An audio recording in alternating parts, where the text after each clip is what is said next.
Imagine you've planned your dream cruise for months, maybe even years, traveled to the port, and you're finally ready to board.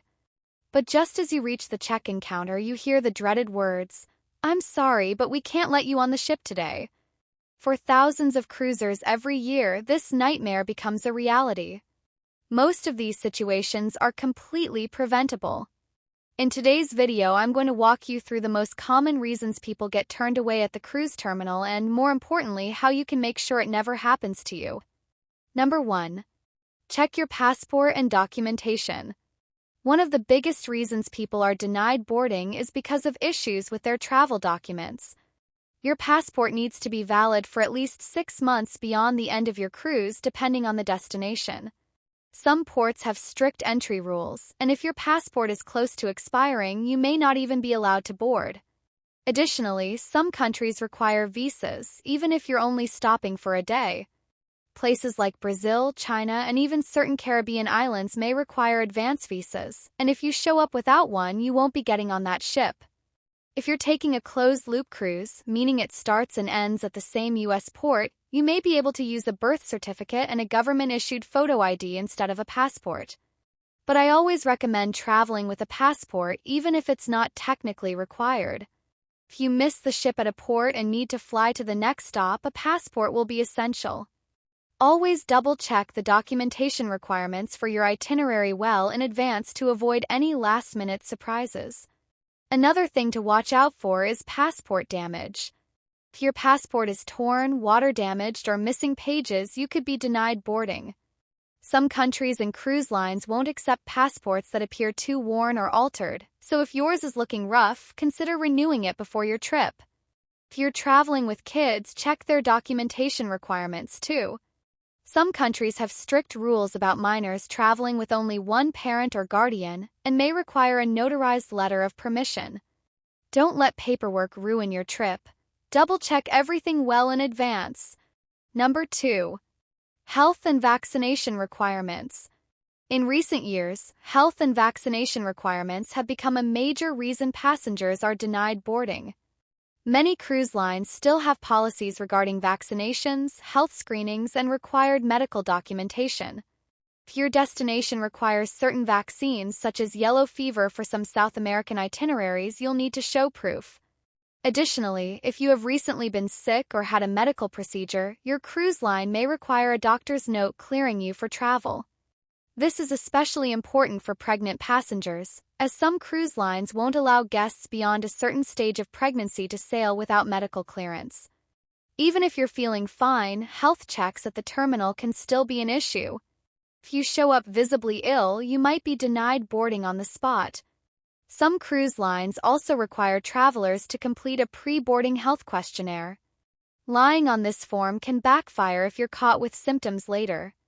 Always check your cruise line's health policies before departure, and if you have any medical concerns, reach out to the cruise company in advance to confirm their requirements. Besides vaccinations, be aware of medication rules. Some countries have strict regulations on prescription medications, and bringing certain medicines without proper documentation can cause issues at customs. Always carry your prescriptions in their original packaging and have a doctor's note if necessary. Another tip: bring a small health kit with essentials like pain relievers, motion sickness medicine, and any necessary prescriptions. While cruise ships have medical centers, basic medicine can be overpriced or unavailable on board, and you don't want a minor health issue to ruin your trip. Number 3. Arrive at the port on time. Avoiding last-minute stress starts with planning your arrival time wisely. Every cruise line has strict check-in cutoff times, and if you miss that window, even if the ship is still in port, you won't be allowed to board. Many travelers assume that as long as they arrive before the ship leaves, they're fine, but that's not how it works. The check-in process takes time, and once the cruise line closes check-in, they won't make exceptions.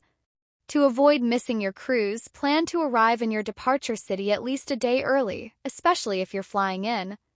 Delays, lost luggage, or bad weather can derail your plans, and the cruise ship will not wait. If you must travel on the same day, book the earliest flight possible and allow extra time for unexpected delays. Arriving at the terminal early is far better than showing up in a panic and watching your ship sail away without you. Another way to ensure a smooth embarkation is by completing your online check-in ahead of time. Most cruise lines allow you to upload travel documents, set up payment methods, and select boarding times in advance, which can significantly speed up your check-in process. Finally, consider staying at a hotel near the port the night before your cruise. Many hotels offer shuttle services to the terminal, which can reduce stress on embarkation day.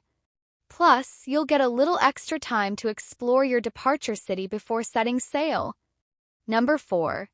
Pack smart and avoid banned items. Bringing the wrong items to the cruise terminal can cause major problems, and in some cases it can get you denied boarding. Cruise lines have strict rules about what you can and can't bring on board, and security takes these policies seriously. Some of the most commonly banned items include irons, surge protectors, drones, and alcohol that isn't purchased through the cruise line's policies. Even seemingly harmless things like candles or coffee makers can be confiscated. More serious violations like bringing drugs, even legal ones like marijuana or CBD, which are banned on most cruise lines, could get you not only denied boarding but also permanently banned from sailing with that cruise company again. Always check your cruise line's official prohibited items list before you pack. If you're unsure about something, it's better to leave it at home than risk losing your trip over a simple mistake. A good packing tip is to use travel-sized toiletries and organize your luggage efficiently. Some items, like power strips without surge protectors, are allowed, so be sure to check your cruise line's guidelines. Also, if you're bringing snacks or drinks, be mindful of food restrictions. Some cruise lines allow sealed, non-perishable items, while others have strict food policies. Bringing fresh fruit or homemade food could result in it being confiscated at check-in. Number 5. Pay off any outstanding balances. One mistake that catches some passengers off guard is having an unpaid balance on their cruise account. Whether it's an overdue final payment or a declined credit card, cruise lines won't let you board until your balance is fully settled. If your payment is late, your reservation may even be canceled altogether. Before you leave for your trip, log into your cruise account and check for any outstanding charges. This includes not only your fare but also any additional fees, such as gratuities, shore excursions, or specialty dining that may need to be prepaid. If something looks off, call the cruise line and get it sorted out before you arrive at the port. A quick check before departure can save you from a last-minute disaster. It's also a good idea to set up payment alerts or reminders so you don't accidentally miss a due date. Some cruise lines offer autopay options, which can help ensure you never miss a payment. Lastly, bring a backup payment method just in case. Sometimes credit cards get flagged for large transactions, and you don't want to be stuck at the terminal trying to sort out a declined payment. Number 6. Don't get flagged by security.